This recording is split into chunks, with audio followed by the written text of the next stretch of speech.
What's going on, people? Today I am meeting with Dennis to go to our off-plan property that we should be doing the final walkthrough, and we'll do our handover and make our final payment to take over the one-bedroom property here in Nairobi, Kenya, in the Lavington section. And I'll have a conversation with Dennis about real estate, the differences between the U.S., Kenya, and a whole bunch more, so stay tuned.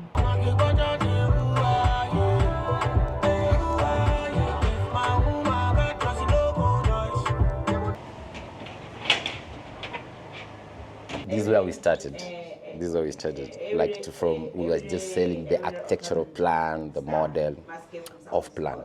Now here where we are, the house is ready. I don't know from your side, how does it feel like now that from start to end, Yes. on your end, how does it feel like you just bought an idea, now the real structure is here? I think it's easier than people would think it would be, right? Because you guys handled everything, right? I mean, and it's pretty straightforward, I mean, for an apartment, right? I mean, it's a one bedroom. This is the part of the process that I was concerned with, the handover, how you get the property, inspecting, which we did the other day, and now we'll do again. Yeah, pretty easy, I don't know. Okay, cool. So I think maybe we can start, should we start from the apartment, from the amenities, or just from, let's start from the amenities? Let's do the whole thing, yeah. Yeah, Let's do the whole walkthrough. You can do the whole thing. Okay, Stacy, we're ready. Do you mind if we record? Come here. We're doing a little vlog about everything. You sold us this, you should tell us like how it was though.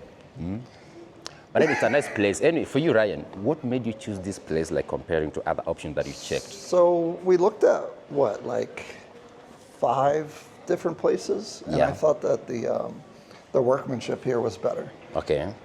Like the quality was better than some of the other places. Than the others. And that was important for me. Okay.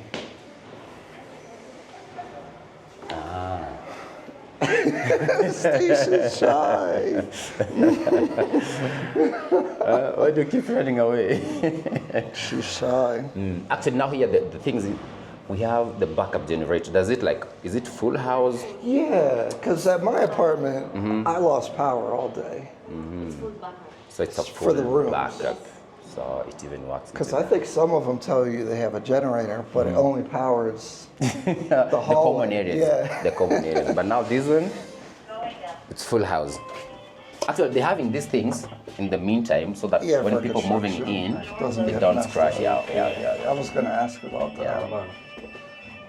Your unit was on which floor was that? 12. 12th floor. Yeah. 12-1. All right.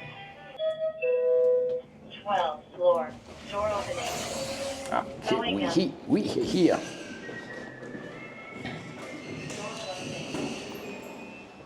Hey. Ooh. Now this is your first walk through. Yeah. Hey, the door works. Now this is the place. The view. The structure. You know what else I liked? I think I like Lavington the best out of Kilimani, Kilauea, and For some reason, Westlands maybe. is good too, but more priced. So I think I really like Lavington as I've been driving around. Yeah, Lavington looks more quiet, more homely, more green and serene compared to Kilimani. Yeah. Yeah, it's a quiet place. Like a place like this one is a gated community. So in terms of security, you can have like evening walks. You know, you're walking around with your dog along that stretch from the barrier. So, And part of the street is gated here. yeah, so. it is. But what's the point of the gate? Because they just let everyone through. That's what I always wondering. They don't let it everybody, but anyway, okay, maybe the border guys. Yeah, like you can't come in carrying pilloning someone on a bike, like the border. Okay. Yeah, you can just do deliveries, but you can't get like inside here through with a border up to this point. Oh, okay. Yeah. So that's cool. Yeah. I was always wondering that. Actually, how is the exterior? It looks good. So I do wonder, because I've stayed at a couple of places, and I think some of them are pretty new and they start deteriorating pretty fast. But you know, we'll see. I mean, that's why I picked this place again because the quality seems a little bit higher. That's nice. That's nice. It's a good place. Maybe you can have a Yeah, walk we'll through take the it house. around. So this is the water hookup here for the washing machine with the electric. The ceiling, the lighting, Yeah, and they fixed the thing here. the panel. Yeah. Actually, it was rectified. Yeah, it was like somewhere there. The kitchen. Actually, let me ask you. For you, what are the maybe the self-touch or upgrade you like to do maybe in the house? Anything, or you just okay with anything? I think I would leave it just for the business side of it. If I was living here, I mean, this is okay. Yeah. You know, in the U.S., you usually have like a bigger cook space, but it's an apartment, so it's okay. Yeah. And then I know a lot of places have like a smaller fridge. I'd probably get a pretty big size one. Yeah. The hood here. But everything I think is good. Yeah. Yeah, it's good. Do some dirty. Yeah, And could then- use a little wipe down. Yeah. Okay. Here's your bathroom. Just a vent. Oh yeah, okay. I do think like, you know, the grout work. You know, like what's up with that? Yeah. You know, it should be white. Yeah, I think here now what you need to do, we need to find someone with a detergent. Right. Something that is going to do to remove those stains. Like the Because I stain see a lot of removers. apartments like that. Like even, you know, Yeah. It needs some thorough cleaning. some of the finish work. Well, that's the grout. They would have to, you know, sand that out or something. Yeah. You know. But I noticed that at a lot of places, the tile work is like that. And then, yeah, them not having the, Yeah, there's a socket here you can do hot water. or we have to add it.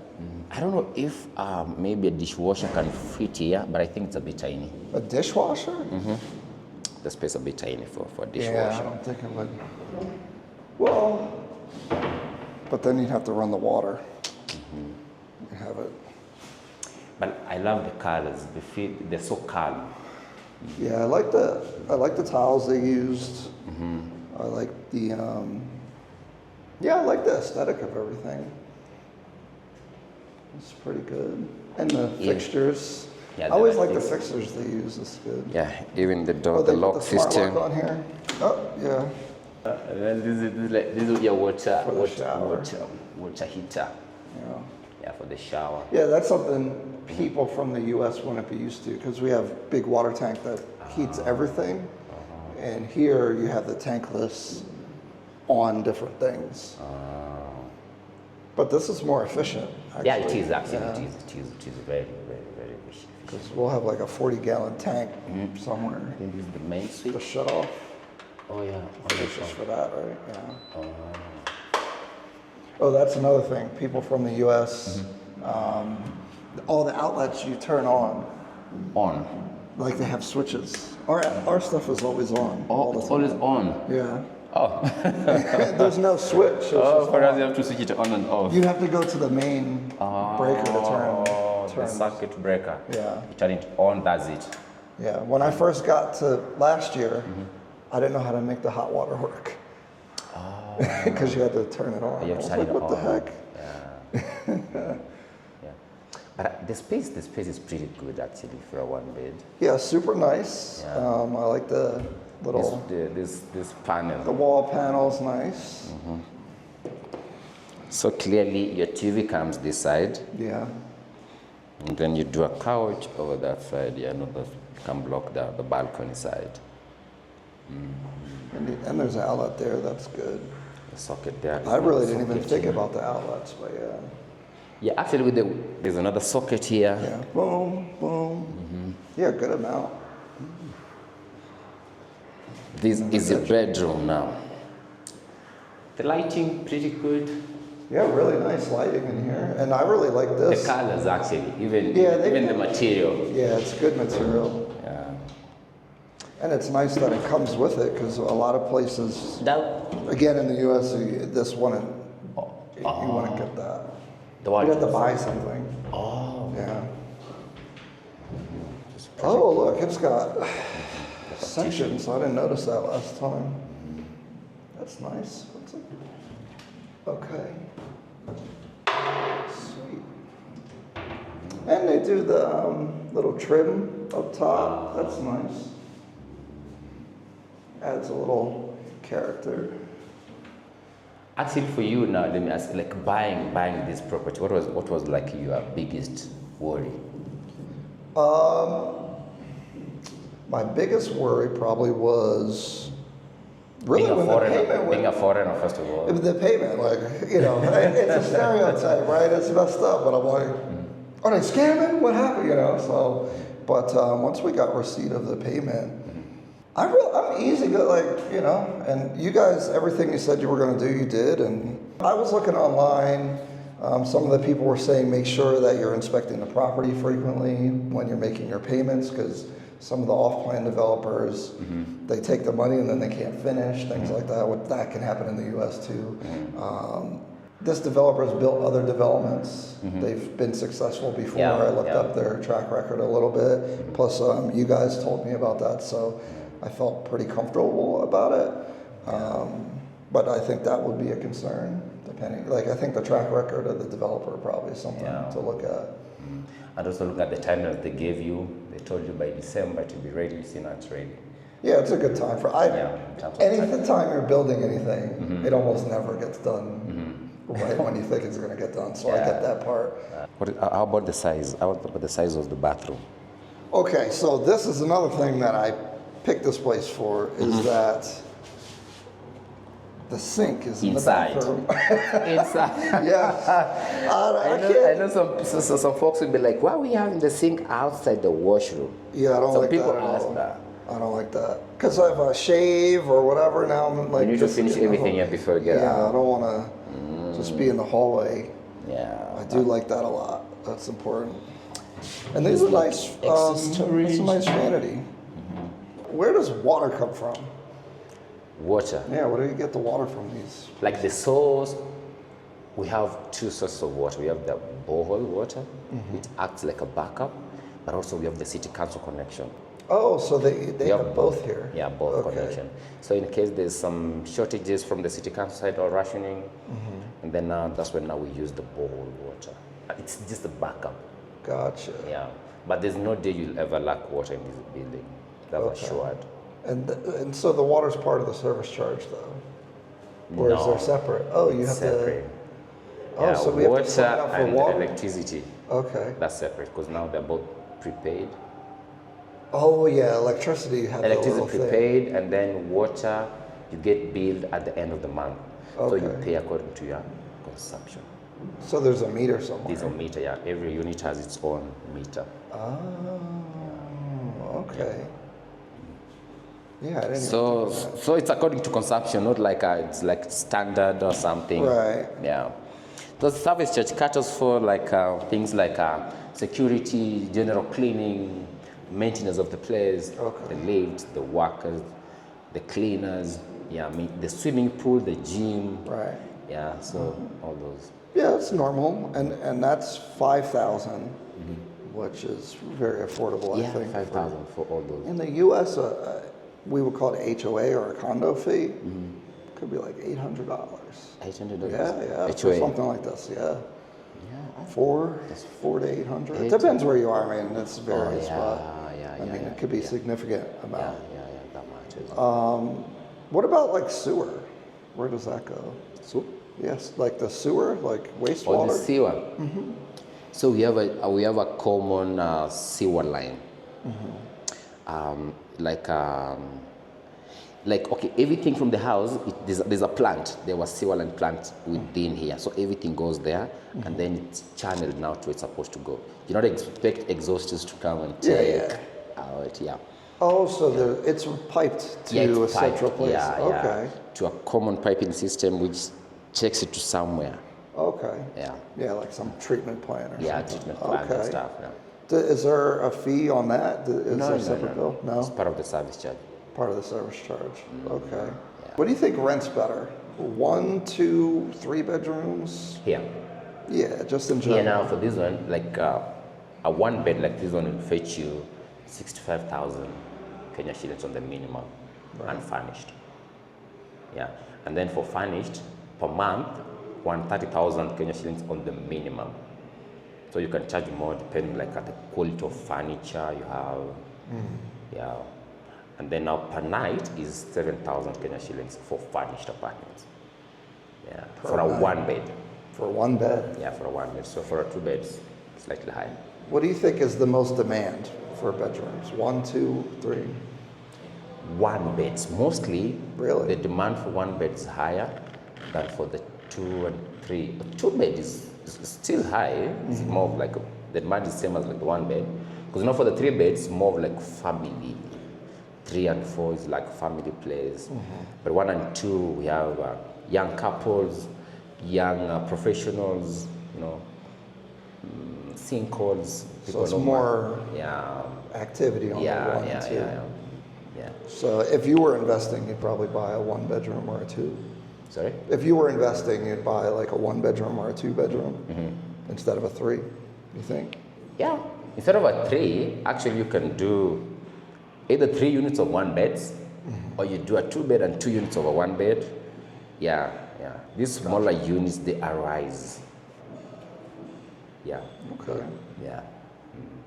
But 3 bedrooms are good still. You can buy 3 bedroom and then you rent it out instead of doing it like Airbnb and stuff. Right, it'd be better long term. Yeah, long term. Yeah, who's going to Airbnb a 3 bedroom? A 3 bed, yeah. Unless like maybe a family traveling or friends traveling.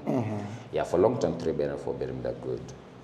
Okay. Yeah, because the rental income is pretty good. Yeah, Yeah. 3. It's pretty good as well. How long have you been in real estate? For the last 5 years, since 2020. Yeah. How has it changed since you started? Like, what do you think has happened in the market? The market right now is on the rise, like specifically Nairobi. Because now when I started, mostly people were buying these family homes. Yeah, these 3 bedroom, 4 bedroom, old houses. But now with the new developments coming up, people are moving into these smaller units for investment. Not like looking for a home, maybe to stay. Like a 1 bedroom, it's not a home. Yeah. They're like for investment. So you find like now with the new developments coming in, we're having so many people coming to Nairobi, to Kenya to invest, mostly foreigners, Kenyans in diaspora. We also have locals buying. So the demand for houses is higher than what we have in the market. Right. Yeah. Do you think it could be overbuilt, like they do too much and then, you have to lower the prices? Because I do see so many developments.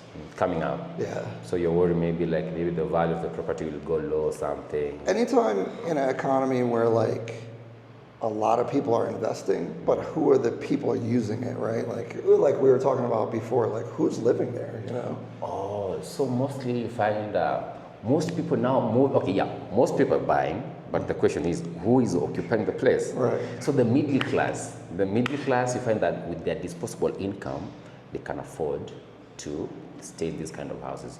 So there's a huge flow of middle class people moving to these sites because they can afford. Right. So the demand for the smaller units, 1, 2, even for 3 bedrooms. Right, yeah. Even that now is driving the rental rates higher. Especially, I guess, in this area, like if you're working, because, the traffic for me is always a thing. And if you're working in the city or something, you kind of have to live nearby or you're going to be commuting. Yes. You'll be late to work just because you can't predict the time, right? Yeah, exactly, because of the traffic. Yeah. So even if you had a small family, you probably want to still stay here, maybe, Actually, you'll find that some people who have homes, but not within the city. Right, you would have your house. And then they're working within the city, so they prefer getting something, and then over the weekend they go back home. Right. Yeah, with the family and stuff. Yeah. That makes sense. Yeah. For you, are you looking like more into? Are you going to rent it out? Are you going to stay? Oh, for all kinda, both. So the initial idea was buy a place for investment, but have a place to be able to stay when I come here, because I plan to be here more frequently. I'm looking to slowly spend more time over here in Kenya, especially Nairobi. But after talking to the property manager and kind of talking to some other people, seeing my Airbnb, I don't know if it's worth doing the short-term rental. I'm still really trying to figure it out. And my business partner is interested in the short term just because the number is higher. But I think there's a lot of hidden costs with the short term because there's repairs that you don't know about, the vacancy. It's more risk with that, and I like to keep it simple. But I would lose the opportunity to be able to come here versus buying an Airbnb. It's like, it's like it's addictive, you know. Once you get to one, the second. I'm telling you, I was looking at my properties. I was like, which one can I sell? If I sell it, can I get this and then put it somewhere else? Yeah. The property. Well, so in the U.S. we use debt, so I have mortgages on all my properties. I'm trying to have no debt. So investing here, I can still cash flow and own the property without having payments. So from a U.S. perspective, I think that's a really big deal because people don't care about people don't care about having debt because they're making cash flow until you have to repair the property. Now you're losing money, and you could lose the house and stuff. So, I mean, just owning property here outright seems way better. I've still got to figure out the property tax situation. Well, there's no property. Is there property tax? How does this work? Do you know? Property tax? Yeah. No, when buying, we normally have the 4% stamp duty that you pay to the government. And then now something ready like this one, let's say you put it out for rental. So you'll be getting the monthly rental income. So we normally have the 7.5% tax. Tax of the monthly rental income you get, but of the gross, not of the net. Oh, it's of the gross. Actually, it's the gross. Oh, Yeah, so okay. it used to be 10%, but it was Really? reduced to 7.5% recently. Okay. Yeah. I know some, maybe in the US, you normally pay like a property tax Yeah, so yearly. anything you own, you have to pay property tax forever. So, so for example, my house, I have to pay $4,000 a year for my property, for my house, regardless. But that pays for school, that pays for your services and stuff like that. But you always have a bill that you have to pay. But now that's a bit different over here. Not that, okay, yeah. If you own a estate, do you have to pay taxes on it? You do. What's that look like? If you have an estate, you still pay the rental in the monthly rental. Well, say you tax. live there. No, when you live there, you're not paying any tax. You don't pay anything. Because you're not generating any income. So it's only on income. Yeah, it's the monthly rental income. That's what is. So you don't pay just to have it. Sorry? You pay nothing just to have it. Just to have. If you have a house and then you're using it like to stay or for your personal use, you're not subjected to any taxes apart from the 4% you pay one-off when buying. See, people retiring in the U.S., even if you pay off your loan, you still have a bill. Here, you actually own it. Because if you don't pay the property tax, they'll take your house. So do you own it? That's what happened to the other side. Yeah. It'll take a long time, but eventually they'll take your house. They'll foreclose, yeah. Okay, yeah, because now buying through mortgage, maybe you have 30 years to pay it out. So you'll be paying tax for 30 years. Oh, no, you pay tax forever. The mortgage is 30 years, but after you pay the mortgage, you still pay tax. Interesting. You see? Yeah, that's strange to us because now, If you own it, you actually own it here. Let's say I'm a retired person. I still pay taxes You still have to for pay. the house I'm living in. So you might have to sell and get a small house because you can't afford the taxes. I see. So to me, I really like that you actually own it, you know? Because people would argue in the U.S., do you really own something because of the tax, if they can take it? I see. So true. But not for someone like you who's coming from America. What can you tell someone who doesn't like understand completely, like who doesn't believe like that you can buy something completely off plan and then this is what you get, this is the evidence? This is less risk than buying a house in the U.S. Because, like I've said, you have a mortgage, you have taxes, you have all kinds of things that you have to pay. If you buy something here, you actually own it, so you don't have to pay anything. You just have to maintain the property. I think people are very afraid of. I think the biggest thing, that's why I'm really happy I found you, is that you need people on the ground to help you because you don't know how to navigate things. Like you helped me get the KRA PIN. If I had to do it myself, I'm pretty savvy, so I'd probably figure it out, but it would take me a long time. You run into people, you know, you don't know, they're telling you the right thing. I think people are mostly afraid about those type of things, right? So if you had the right team, and that's why I want to do this content with you, is like, they'll take care of it and make sure that you're from the beginning to the end. Actually from house hunting to handover, like this. And any questions, you guys always answer it. And actually, basically, the process is not like that complicated. It's not complicated at all. It's not actually, it's straightforward. You pick the property, you know, there's a contract. It's funny, I was so curious to see what the purchase agreement looks like. Very similar to something you would see in the U.S. You know, I don't know the different Kenyan laws, like if there's breaches of contract and things like that, which I would always read about, but it seemed pretty similar. Like the process is very similar, and I think it's very attractive that you can make installment payments, you know, every quarter to completion. I think that's very attractive for people that don't have a lot of money in the U.S. That, you know, they have some money to invest, but they don't have the lump sum to buy at once. And so, I mean, and because the prices here are more affordable. So it gives you the flexibility actually in terms of payment. Yeah, I mean, especially if they do a project that's 2 years out. I mean, it should be what, $500 or something like that. You know, they probably can afford to do that. So maybe for someone who doesn't know, like, okay, this house you bought it at $6 million? $6 million, yeah. That in dollars is like... So it's funny, this is another thing, the exchange rate changes the price. So it was actually 20% cheaper when I first did the contract. Yeah, so our first payments made more impact. So we had to pay more over the time. Oh, yeah. Because now the exchange rate at that time was... fair to you. Yeah, right? It was better. It was 20% better. Yeah, 20% better. Yeah, for the dollar. But it was in between 40 and 50,000 USD for $6 million. And that's another thing. If the exchange rate gets better, then you get a discount. And it does go the other way on you. This does sometimes. But do you think like your money is worth what you're seeing here? Well, my calculation, if we did a long-term rental on the 65,000 shillings.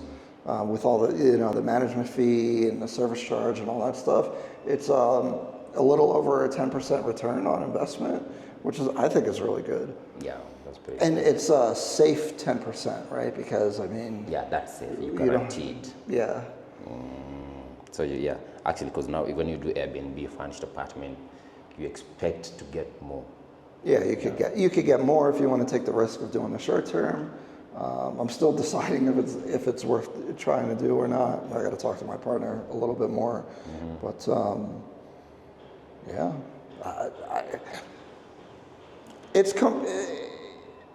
if you value certain things, it's better to invest here. To be honest, you know. So it's something you can encourage more people from US to invest in Kenya. Actually, we're having so many people from US investing in Nairobi right now. Are you from the US? Yeah, from the really? US. Okay, I think everyone thinks about West Africa. I don't think people even think about Kenya that much. They need to try Kenya, actually. Yeah. They need to No, try they really need to. They need to try that. They need to try Nairobi. Specifically Nairobi. They need to try Nairobi.